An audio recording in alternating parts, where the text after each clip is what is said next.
Hello, and welcome to the Writers and Illustrators of the Future podcast. This is John Goodwin, your host.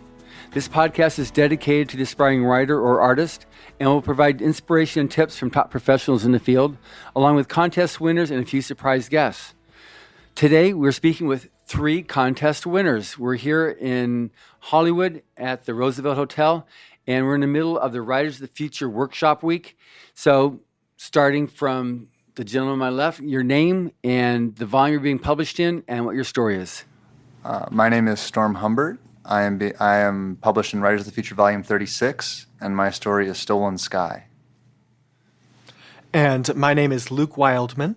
I am in 37, and my story is How to Steal the Plot Armor. I'm Zack B. I'm also in Volume 36, and my story is As Able the Heir. So these are all, obviously they're amazing stories. I've read them all. I proofread them all, and I read them again. So obviously you're here because you are as able the writer. Yes. Yes. So first of all, let's just go then on how did you originally find out about Writers of the Future, or how is it that it became something that you're interested in entering? So I was doing my MFA at Temple, and one of the instructors there is Chip, Samuel R. Delaney, Chip, and he recommended the contest. He said it's a major contest, it's quarterly, it gives you a deadline, and that was, he said it's a good tool to get you to produce and get you to send something in new every quarter. Great. Yeah, so for several years, I've been looking for a stepping stone that would elevate me from being an amateur and would elevate me from just sort of having writing as a hobby to something that would give me some exposure and give me the tools to build a career out of it. So while I was in college, a friend who had won, I believe she was a finalist in the contest, she told me about it and suggested I submit. So I started submitting every quarter. I did that for 4.5 years and eventually won. Awesome. Yeah, mine was less direct than that. I kind of wrote in college and did a minor in creative writing, then stopped writing after college for a while, focusing on music, focusing on work and other things, counseling and such. And then I suddenly got, rocketed back into science fiction because I read some stories in Clark's World. I literally just clicked, hyperlinked to Clark's World somehow, which is a magazine. Right. And I found Writers of the Future. The very first author I read, I unfortunately can't remember who it was at this point, in their bio it said Writers of the Future. And I was like, what is that? And I went on the website, and at the time I was starting to think about building a list of places to submit to. That was in someone's bio, so I put on a list. I started submitting, and I very slowly picked up on, this is a bigger thing than just another magazine. This is a whole thing. And I stumbled into the forum, which a lot of people use, and found that whole community. And I submitted I submitted over 2 years, however many times. I guess 7 or 8 times. And on the last one, I won. Yeah, That's great. Yeah, because I remember when you were doing we did the Zoom interviews, you had all the band equipment behind you. Yeah. Yeah. There's a lot of band equipment in the room where I was doing the Zoom stuff. Yeah. Yeah. That had my attention for a long time. That was my sort of creative outlet. But then I kind of maybe took a portion of that and started applying it to writing, and it's actually found some success doing it. And Writers of the Future is definitely feels like the biggest, Yeah. kind of thing. Well, it's grown. We just finished contest year 38 on September 30th, and now the contest is running for year 39 now. So it's definitely survived the trial by fire, and if anybody doesn't know about it, as soon as they start looking at it and finding out about it, they go like, wow, it's legitimate, it's for real, Yeah, a lot of my favorite authors have gotten their start through it. Patrick Rothfuss and Nadia Corfor, David Farland. Yeah, we definitely have Eric Flint, who's here. I don't know if he's spoken to you yet or not. He spoke, with his 1632 series, and he became then a judge, after 10 years after actually winning the contest. And now he's got his own publishing house too. Yeah. So you've been here we're getting close to the end there's still a lot of workshopping to be done, and we're going to do, the last thing we'll do on Saturday is I do a whole seminar on PR, how to do social and radio, TV, print, bookstore signings, all that kind of stuff, how to pitch a story, all that type of stuff. But how's it gone for you so far? So far, I've really loved it. I felt like I've learned a lot, especially the first 2 days when it was just Dave and Tim giving us all that stuff and then doing the 24-hour story. That was all really useful, especially for me because I haven't written short fiction pretty much since I won the contest. I wanted to focus on doing a novel. But to get back into that short fiction kind of mindset and do that again was really fun and really useful. Like the tools they give and how they're conceptualizing plot and storytelling, even for people who, like they've told us many times, clearly know how to do this. It's still it's better than it's above. It's the next kind of way to think about what you're doing to make your work more efficient, make your work more poignant. It's all been, and especially and now the other days since we've written our story, with the focus on the business element and how do you look for agents, how do you market yourself, how do you get out there, how do you take the next step? Mm-hmm. And so this isn't just focusing on celebrating what we've done, it's help us do what we're going to do next. And I feel like the organization has so far been really good. Great. Yeah, it's been surreal. The workshops, everyone warned me they would be like drinking from a fire hose, and they really have been. But even more impressive has been running into authors whose work I've been reading for years in the bar after the workshops and just getting to talk one-on-one with them and get career trajectory advice and just hear their take on life and stories. Yeah, that's one thing they really love. The judges love being able to go to the bar afterwards and just... Let's get to know you now. We're going to hightail it down there after this. Yes, we are. Absolutely. That's the plan. So only all of you will know this, and John, I really bombed the acceptance speech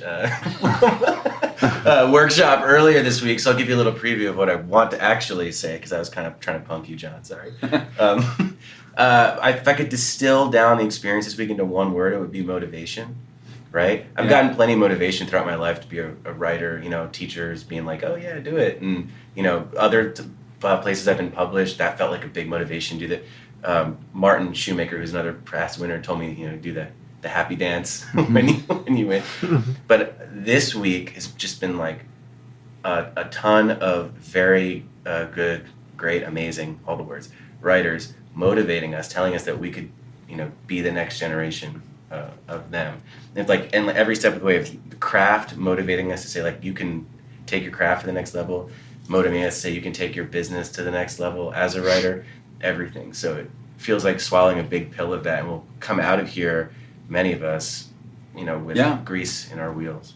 Which is good. Like when Nettie, when she was here, I think she was volume 19 or a while ago, I really liked her a lot. Sometimes you just strike it off, somebody, it's like, she was special somehow. So I always just maintain a relationship with her. And I just felt, watched her as she was continuing to grow. And I will do this with all of you as well. As you grow, I want you to share with me your successes, because I'm going to put them on the Rise of Feature page, Facebook, Twitter, Instagram, and share your successes with others. One, it's going to get what have you got in front of other eyeballs, but it's also going to let other people that are looking to it to see, okay, so what's happening, and they themselves will see, okay, there is hope. If I want to do something, I can actually, make it to the next level. But we're absolutely interested. I got so many friends over the many years I've been involved with this that have picked up, that it's great, and I love. Now that I've got this podcast, I just started it on 35. That's when I began this podcast. So it's now, this will be between episode 150 and 160, and I do one a week. And it's just great how we're able to do this. So what's been your favorite part of the workshop, other than the fire hose drinking thereof, but any particular thing that impressed you the most as coming here as a writer? So, I mean, I don't know if impress is the right word, but I think, like I said before, the 24-hour story I felt was amazing. The pressure it puts on you, and also the realization that you can do something like that is good. But I think just the amount of support you feel from everybody has been, I think, the most Because I've been to conventions before. I've met everybody's nice in this business. Everybody's pretty nice. But just the support and like we're here for you and like saying the quiet part out loud, like being like not just implying it, making sure they say it. Like we're here to help you. We want you to learn from us. We want you to get better, and we want to support you and help you do your next thing. Mm-hmm. And I thought that's felt really amazing while we've been here. Great.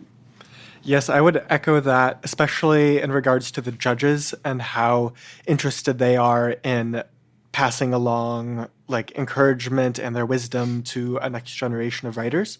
And the same thing from my fellow winners, how encouraging everyone has been, and everyone offering to beta read one another's stories, and just knowing that I'm here with people who are going to be writing like the big novels that come out in the next few years is amazing.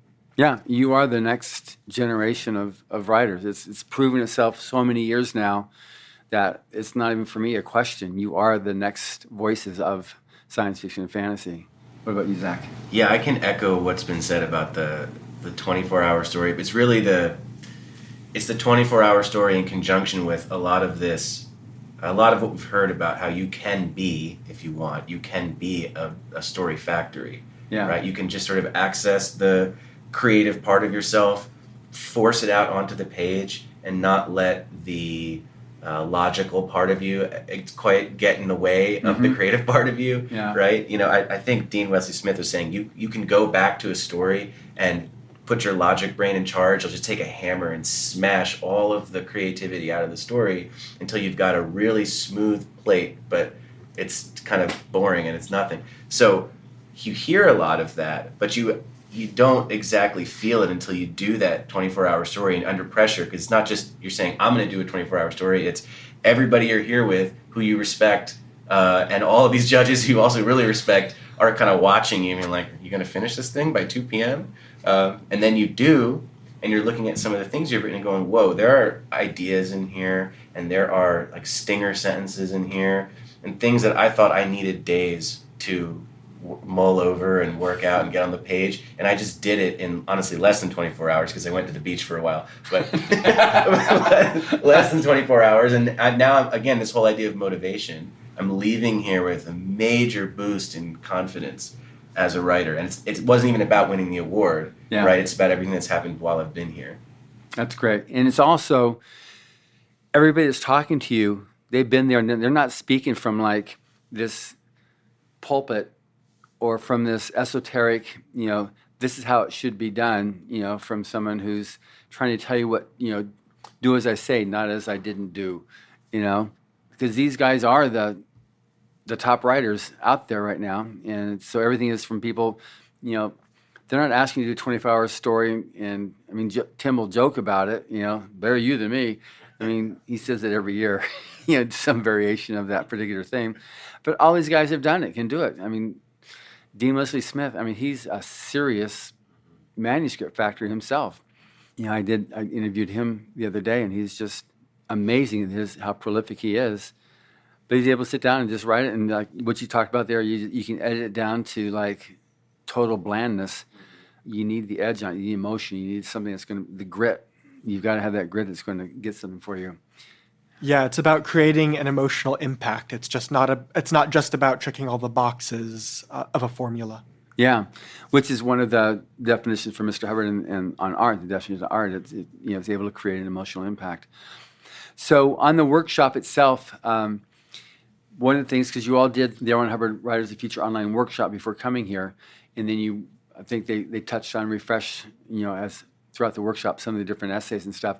Was there anything that really stood out for you on the essays that you studied from L. Hubbard? So mine, I think the one that was the most useful for me and seemed the most insightful and helpful for me in terms of what I struggle with was the suspense essay. Having a constant idea of your reader should think that more than one thing can happen all the time. Like they should constantly be wondering that there's at least two choices on every plate that gets put in front of your main character. And that's something that when you get caught up, you can get caught up in themes and world building and, just the idea of your story, like explaining your magic system to your reader. You get caught up in these things and forget that they need to really be drawn in by the conflict here, and there needs to be some problem they're looking to see the character solve all the time. Like you can't, in a short story especially, you can't let up on that for a second. Yeah. And yet I think that essay and how he goes about conceptualizing what your job is was very helpful for me. Good. And yourself, Luke? The essay on research was extremely helpful because I have a tendency to just sit in my office and Google things and think that I can imagine everything. But that essay really digs into the idea of hands-on experiential research. L. Ron Hubbard talks about how he used to go down, or if I'm remembering the details of this right, he used to go down to like a waterside bar and meet with sailors and just hear about their adventures and the things that they had done in the life they lived. And so that is extremely on point for me because one of the things that I can draw on is my background. I can draw on the specific experiences I've had, but I can also meet other people and draw on their backgrounds. That's great. Becomes part of your experience. Yeah. Yeah. There's a lot of beach bums in the story that I wrote in 24 hours. I'll reflect back again on the idea of the story factory, because I think probably a lot of people who listen to this podcast and are wanting to submit are obviously not pro writers, so they have jobs or they're in school, both things that I have or am doing, and both of you as well. And again, it didn't really hit until I did the 24-hour thing, and it was it was an experiential learning exercise of I don't need to keep telling myself that because I'm a therapist, so I'm seeing clients all day, and then I'm in a PhD program and I'm doing homework and all that. I don't need to tell myself that, well, I got to wait till winter break to write a story, because I actually don't. I can do it on the weekend and actually not just sort of sit at the computer and dilly-dally and think about Googling things to research and whatever, and then not get anywhere and then say, oh, well, writing's hard. I can sit down and force something out, look at it, next weekend and say, all right, and then submit it. And, suddenly I'm writing at a pretty good pace while I'm doing other things. So this is to say everybody out there who's listening to this and thinking, when am I going to find time to submit my story to Writers of the Future? Just like sit down and force something out. Force yourself, put some kind of pressure on yourself, whatever that means in your life, to force it out, and then look at the product and think, oh, actually, it can be as good as what I could make over time, if not better. That makes sense. So now, how did you work out with your jobs, with your school, with your family, whatever else you had going on, to be able to submit the story or stories over time to eventually lead to, submission? Now I'm getting honorable mention. Now I'm getting silver honorable mention. Okay, now I'm a finalist and I'm a winner. So how'd that work for you, Storm? So I started submitting while I was in my MFA program, and that was probably easier in a lot of respects because my MFA program wasn't super labor intensive. You're writing a lot of stories, you're doing a lot of reading, but you still have a decent amount of time to yourself. So that was actually kind of a really easy period to navigate for me. But once I got out and I got a job, I moved back from Philadelphia to Michigan to live with my girlfriend, now fiance. And so I had a job then. And so it was, you have to make the time. Like everyone's busy, everyone has things they're doing. And honestly, especially if, you're not by yourself, if you're, you've got your family, your significant other, it's really important that you have a support system that is behind you doing this.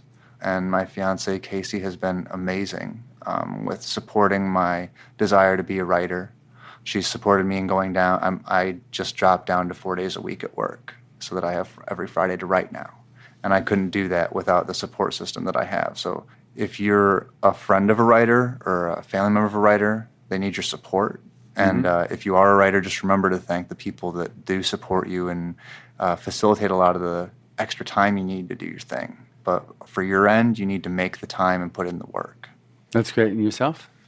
I'm fortunate that I also have a lot of time to put into writing these days. So for me, it was a matter of delegating what of that time was going to go towards short stories and Writers of the Future, because my method in the past has been to put most of my time towards my novels. So when I got the first honorable mention from Joni for my first submission, that was a huge encouragement. And I realized that this contest would be a great way of judging my progress as a writer, because they have that scale of acceptances. So they have the honorable mentions, the silver honorable mentions, the semifinalists and finalists, and then the winners. And so I decided that if I submitted every single quarter, I would be able to, hopefully win the contest, but also tell how well I was doing with the rest of my writing. So I just made time and just decided every single month I had to get something in, even if it was a resubmission of something from the past. I just had to do it. That's great. And yourself, Zach? Yeah, I think this is maybe the genius part of this whole contest, because what you just said is basically what I would say, which is, boy, was I busy. In graduate school, people breathing down my neck all the time, tell me to write other stuff that I don't really want to write, but you got to write it, right? Because you want to, and this is not an MFA where I guess you could really be writing something for the contest if you wanted to, but I'm like a therapist again, so I'm writing stuff about people and their issues, which I guess is still similar to but just like Luke is saying, I was talking a minute ago about making sure you find a way to put pressure on yourself, and the contest can be that pressure for you. There is a deadline. We were talking all day about the importance of a deadline. You can make the contest your deadline, and then suddenly it finds a way to slip into your life. You make room for it. And I think something really important to add here is Storm is talking about the value of having family that can support you. Some people don't have that, right?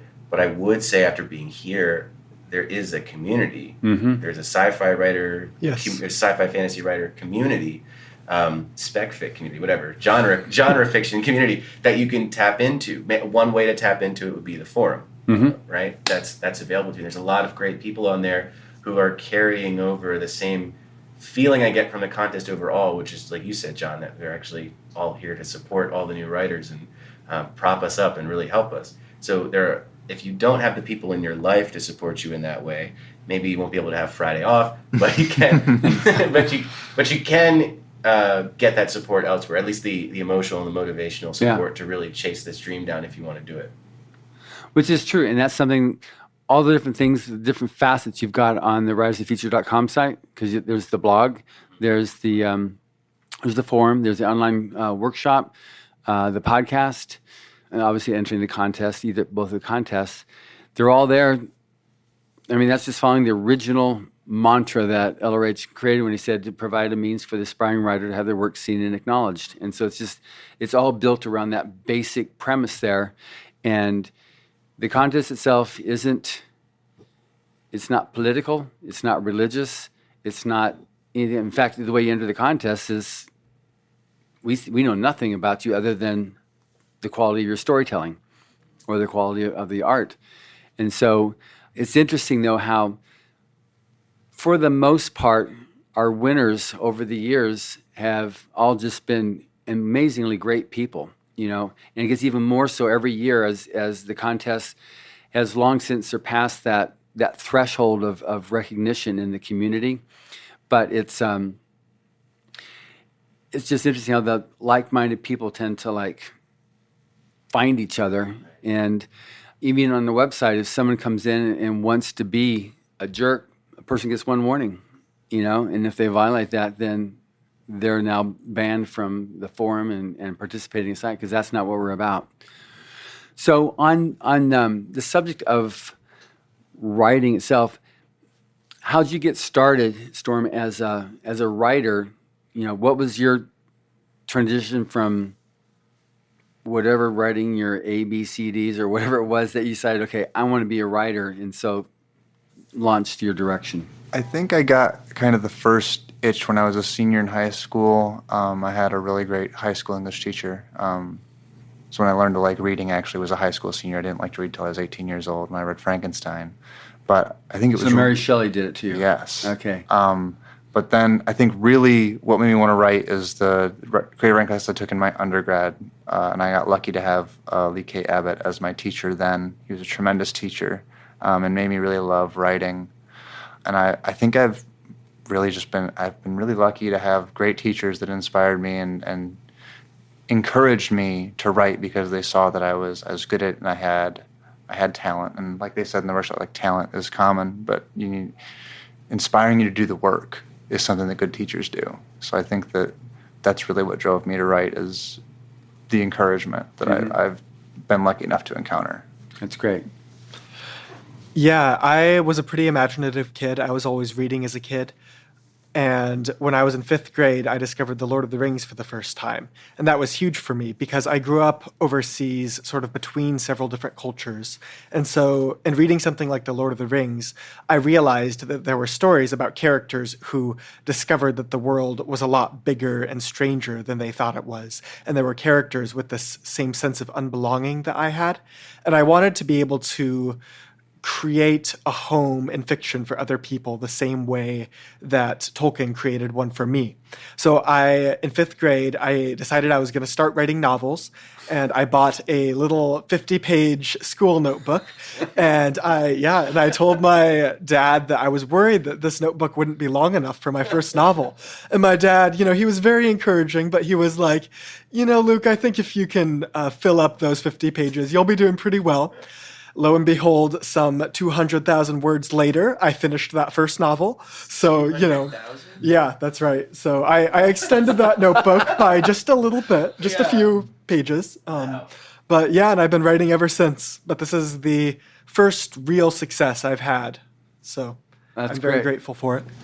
That's a lot of words, John. I don't have anything like that. I was drawing little dinky little comic books, and I still have them, but they were not... They were dinky, real dinky.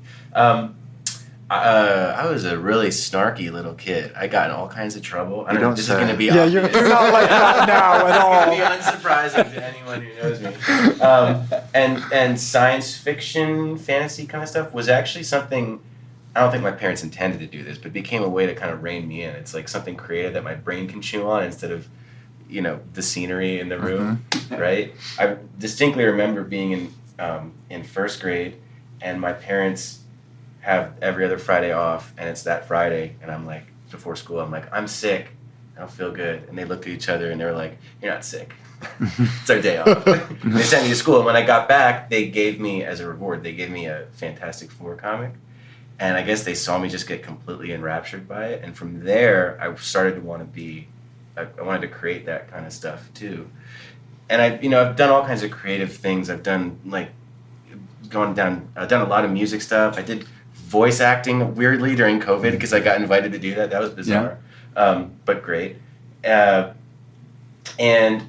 like I said a few minutes ago, I took a period off from writing after college. I kind of let it go by the wayside, and I got drawn back in with the story I told.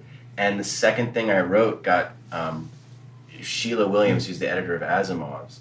She wanted me to do a rewrite on it, which was an amazing motivation. I was like, what?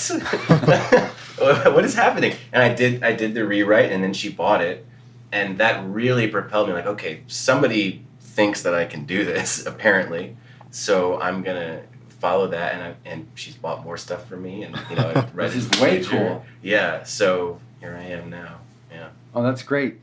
So on the subject of your story, because they're all three so different, and I'm always amazed every year with Rise of the Future. How do they think of that? I'm just amazed, and I've been going through this a lot of years, and there's so many different. They're not even necessarily variations of a theme. They're just new themes, new concepts. Just sometimes they're like, "Wow, that's an amazing idea." So a little bit about your story, because this is also going to get people to want to read it. So without giving too much away, my story started off as a flash, just so 1,000 words or less. And it was just, the main inspiration was the kind of awe-inspiring technology that's in it. And that's that this civilization for entertainment changes the sunset of a planet to match the sunset of different planets. Wow, that's so cool. Thank you. Oh, you got to read it. Oh man, that's awesome. Just purely for their guests' entertainment.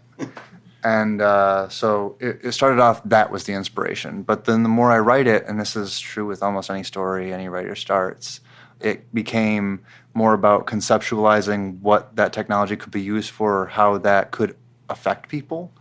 And so then it became about like what sunsets mean to people and what that can kind of encapsulate to somebody who sees their sunset reproduced somewhere else. And the themes of alienation, isolation, kind of awe. Mm-hmm. And so, it started off just about that inspiration for that technology, and then from there, it's just about being honest about what that means to people. Good. Yeah, it's just, I'm going to say it 3 times in this interview. It's just a brilliant story. Thank you. I can't wait for you to say it that much. Looking forward to it. Yeah, so my story, How to Steal the Plot Armor, is a comedy satire heist. And I knew that I wanted to write comedy because I had submitted some other comedy stories to the contest, and they had done pretty well. One of them was a semifinalist, I believe. So I also knew that during COVID, the judges were probably getting a lot of darker stories just because of everyone processing the world. Mm-hmm. And so I decided that I wanted to just write something that could maybe cheer people up and give people a little bit of a laugh. So I looked at the things I was reading at that time, and I was reading Idols of the King by Tennyson, and I was reading another comedy called Kill the Farm Boy by Delilah S. Dawson and Kevin Hearn. And I had been reading some other Arthurian stuff for a while, which, Arthurian stuff, Le Morte d'Arthur takes itself really seriously and just has all these morality stories in it. So I just wanted to kind of poke fun at stories that take themselves too seriously, which, don't get me wrong, I love Le Morte d'Arthur and I love Idols of the King. But I also love stories that are a little bit self-aware and know how to create humor based on their genre. So that was how my story came about. Great. There's also a story that was written by Owen Hubbard called Typewriter in the Sky, which the lead author his name is Horace Hackett. So the whole thing is poking fun at the pulp fiction writers, and how the plot was going, and he writes his best friend into the story, and he falls, hits his head, and so he's now in his story, and he knows how he's going to end because he's the bad guy, and his villains are always killed at the end, and so he's in there trying to save himself from getting killed, and they're moving along, and he's changing the story, and then all of a sudden, the whole story, the Hackett then just changes everything. He's got it's in like the 1700s, but he's got a Steinway piano, which obviously didn't exist, and these different things that happens there, which obviously he didn't have his proper research done. But it's quite humorous, and several of the judges have liked that as one of their favorite stories. It's called recursive science fiction, and some of his pen names he meets in the bar at the end, and so it's a real fun, but it's definitely satire, poking fun at along the same lines that you were just talking about there. Mm. So what about yours, Zach? You didn't say his story. Oh. Yeah.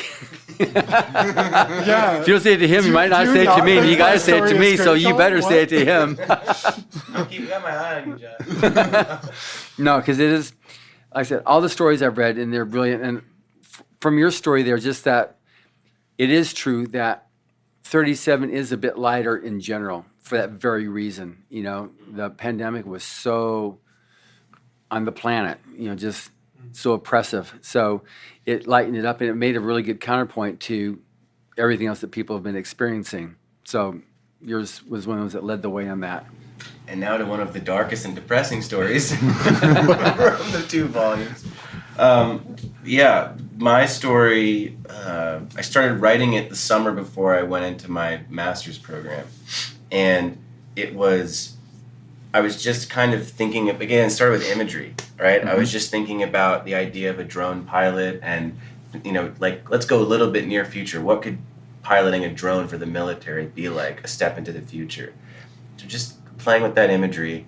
And then I started my program, obviously couple and family therapy. I'm learning a whole lot about, depression and anxiety, PTSD obviously being a big one, the military. And I started thinking, what would it be like if, our future wars are, kind of all sort of drone pilot scenarios? What does PTSD look like in that situation? And it totally changed the story, right? Because just what was on my mind at the time really altered where I was going with it, and made it obviously way better than it was. going from just some images to something that I think the art for the piece done by Brock Aguirre is also here. True firebrand, if there ever was one. Yes. Yes. He. I talked about this the other day, John, but he perfectly captured the feeling of the piece, the look on the character's face in the image and the illustration, the color palette that he used, totally captures that feeling of what if you were underground inside of a computer. It's like an orb inside of a computer, and the only thing you had to talk to was a robot that couldn't pass a Turing test. So it's really just a chat bot, and how attached you become to that thing, and psychologically what sort of develops from there. And had a lot of as long fun as you got a writing. nice girlfriend like you gave him, Yes, I was like, yes. whoa, Yeah. that was trippy. It's like, who is that guy? What kind of a mind would develop something like that? Was, somebody who's doing a lot of therapy. Yeah. Because when I read that, I was like, I had to read that a couple times. It was like it was so different. But it's true what you did on that thing on what would that be like in that future scenario where he's there mining the.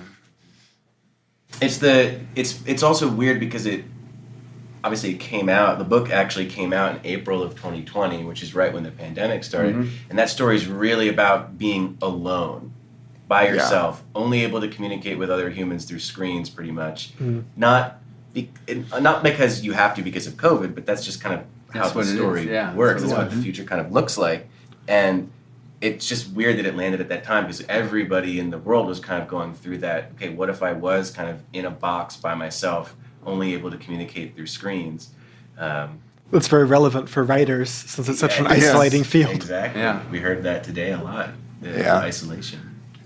Wow, that's great. So, on your future plans now as a writer, where do you see yourself going now as a writer? Like, you got obviously it's been short story, but novels is where the money's going to be. Short stories keeps your hand in the, in the pot they're going on it, and it's sometimes you got that.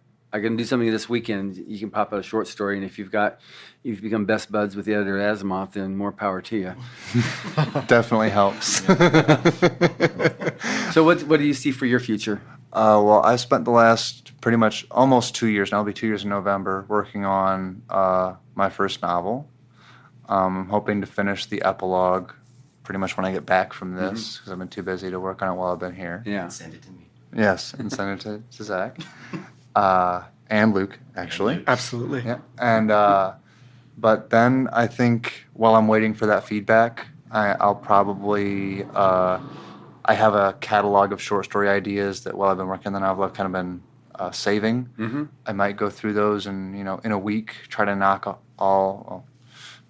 however many there are. That's how many days I'm going to give myself to knock all of them out into drafts, get them to my readers, and hopefully start firing off submissions again for short stories. And then as my feedback from novel trickles in, I'll take that in and I'll do my second draft, and then I'll try to find a publisher or / agent, whatever, for that. And as I'm doing that, I'm going to start my next novel. I'm going to focus on novels. Is it a series? Is it going to be a series you're doing, or are these all one-offs? The current novel I'm working on is planned to be the first book in a series, and I don't. I'll probably start the sequel, especially if I'm happy with my second draft edits. I'll start the sequel, but if not, I'm perfectly happy to start another novel, a different novel in a different universe. But most of my time is going to be devoted to novels now, and when I feel that my circulation desk is getting a little light, I'll hammer out some short stories so that I'm keeping things out to markets. Right. So that work's not idle. Because you want to keep your name out there. You want to keep, and because keeping your short story craft sharp is going to keep your novel writing sharp. Because short story craft is such a different kind of tighter set of skills. that I think is important for novel writing also. Good. That makes sense. Yeah, like Storm, I'm also more focused on long form things right now. I naturally write long. A lot of my short stories turn into novels. So I am currently working on my 5th novel, which may sound like a good start, except the first 3 are terrible. So Is this counting the one from 5th grade? yes, it is. So I have to admit that. Full disclosure. Yes. Fair enough. So, yeah. Counts. I'm not trying to. Definitely still counts. Definitely counts. It's a good point, though. If you wrote 200,000 words, even if they're not in English, it counts. Right. Good catch, yeah. Riddled with spelling errors. And it was my cliche chosen one fantasy that everyone There you writes go. before they know what they're doing. So, but I am working on the first sequel that I've written, which I'm finding is a totally different experience. But I'm hoping to just get a whole trilogy ready so that when I finally get one of them published, I can just we've heard a lot this week about consistency and quality, and those being the 2 hallmarks of a good professional writer. So that is my focus right now. I have begun to send out query letters for the 4th one, and I'm still waiting to hear back on some of those. So Good. And Mr. Zack, Yes, my plans. your plans. My plans.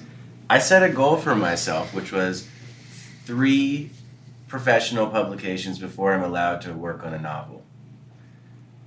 That's a somewhat arbitrary number, derived from the SFWA rule book. And right before I came here, I sold another story to Asimov's, which actually brings me to 4, counting Writers of the Future. So you cheated. So I cheated a little bit already. Because I was thinking, that won't happen until I'm done with this PhD program. I've got time. And so now I'm having some overlap issues. I think I'm going to undercut myself. As I said earlier, I can always write. I think I have, a big novel idea clanging around upstairs. There's a talking dog. It's going to be great. Right?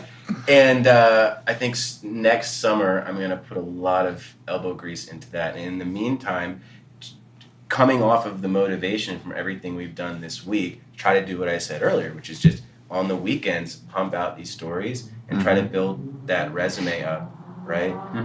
So that I can, once I'm working on that novel and maybe pumping it out really fast, maybe not Dean style. No. Not 70 a year? Not 70 a year. No. But but maybe like really pump it out with some of this energy, and then have a nice little resume to kind of use to propel the novel forward. The novel with the talking dog. I'm saying that out loud now to actualize it because it does have a talking dog. Does the dog die? I can't tell. Is that a spoiler? It's a spoiler. It's a spoiler. You can spoil when people die. You can't spoil when pets die. spoil You can't. They also spoil told us this that. week not to kill the dog. If that, But kill the owner, but not the dog. Well, I wonder though if a dog talks, if that rule goes away, because now the dog's not really a dog anymore. Is the dog a jerk? Then it probably. I can't tell you that either. I can't tell you that either. I also haven't written this book, so we won't know until I've written it the degree to which the dog is a jerk. But I'm kind of rooting for the dog to be a jerk, if I'm being honest. Are you? Yeah, I want a jerky talking I'll dog. give you a synopsis later. You can tell me if you think the dog should be a jerk or not. So, as Dan Brown was a lawyer before becoming just a full-time author, are there any other therapists, people that are that switched over and said, okay, good, I've got that, but I'm going to become just a full-time writer? I'm pretty sure N.K. Jemisin is a clinical psychologist, or she has a PhD in counseling. 99% sure. That's the first one that comes to mind. I don't know if she ever practiced, but I did see an interview where she said that that's what her PhD is in. So, and I mean, can't get much bigger than N.K. Jemisin. No, so, not right now. No. So there you go. Is an answer to your question. Yeah. So, N.K. Jemisin, Zack B. I was just Wow, curious. okay. All right. Yeah, I don't know if there's anyone else. I'm sure that there is. I think it's probably a fairly popular field to jump to writing fiction because you're like, oh, I've got a lot of ideas. That's unethical though if you're out there and you're a therapist. Don't do that. Unethical. Just change the name. Yeah. Well, Anagrams. still A unethical. little more than that. Anagrams. That's all you need. Right. Word scrambles. Yeah. So Zack, is your future, do you envision yourself as being a major name author? Is that something that you've got as an end game you like to go for, or is this something you want to? Don't we all want that? Yeah. Yeah. It's the dream. The good thing about at least therapy as a job is similar to what Storm was saying earlier. Like, I have this benefit in my particular situation where I can get that Friday off, and that becomes your time to write. I work in private practice, so I can kind of schedule my life once I'm done with the PhD. Yeah. If my PhD advisor is listening to me right now, they're shaking in their boots. This person's never going to finish their dissertation, right? No, I promise I'll finish. But I can kind of schedule my life any way I want, and that means I can make time to write and to do these novels that I have planned. Going to get all these talking animals out there in the world. We're going to have cats. For better or worse. For better or worse, yeah. So yeah, the goal would be to be the also you say big name author, but we found out what that actually means this week, which is just literally your name is big on the cover. So we could all be big name authors tomorrow if we wanted to. Through Amazon. Yeah, the answer to your question is yes, that is definitely the That's your goal. objective. So all three of your objective is to do that. So have you developed like every year when all the winners get together, and it's a bit of an anomaly this year with 36 and 37, they become a bit of a clique or a group, where they follow along, like, from volume 1, Dean and Nina, they're still friends. They were winners in volume 1.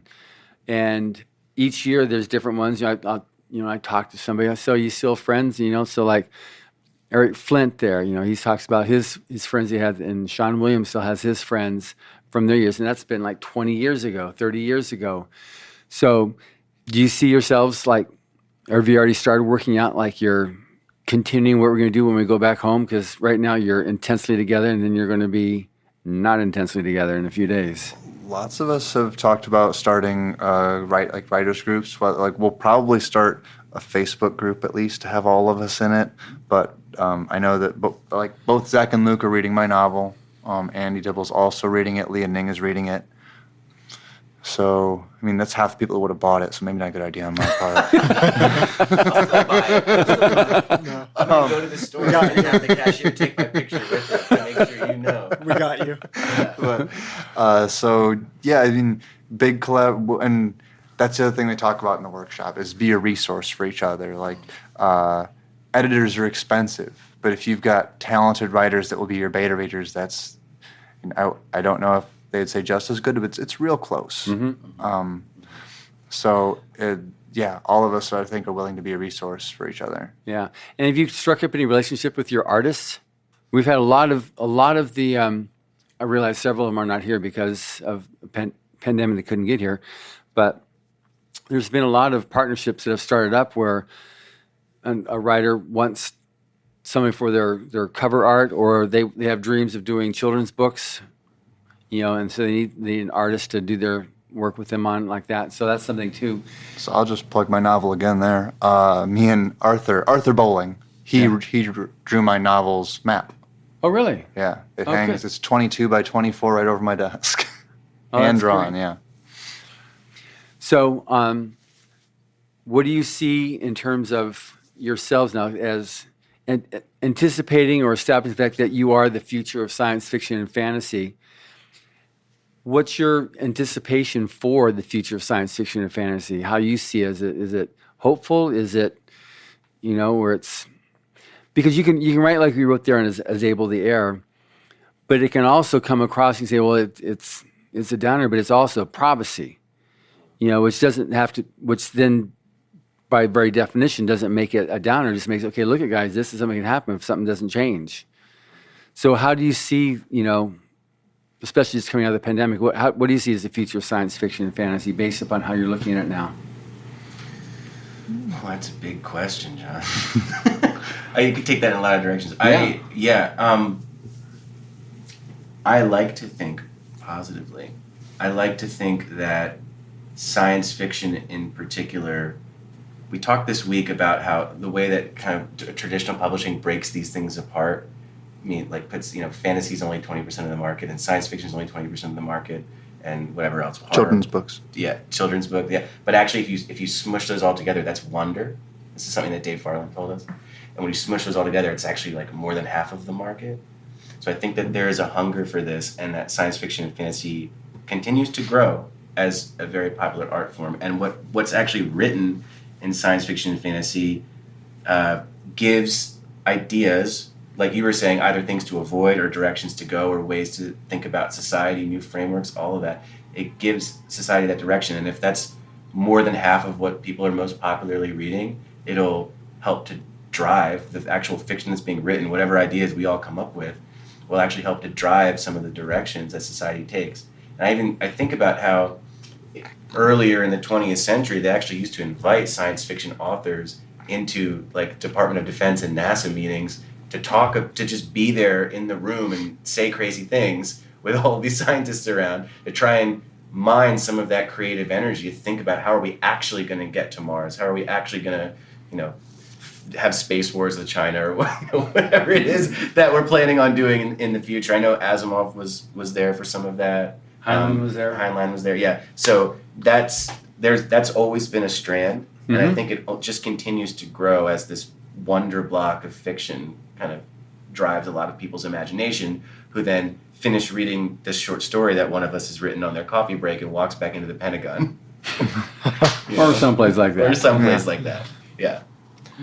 I think we are a part of the future of sci-fi and fantasy, but if I'm honest, I think that the real future of fiction is diversity, and I think it is going to be, we're three white guys sitting here, so I don't want to pretend that we are the only future, but I think that where we come in is being able to take the things that are unique about our experiences and finding parallels for those in other people's experiences and finding ways that we can create fiction that is just more representative of the world and all of its fullness.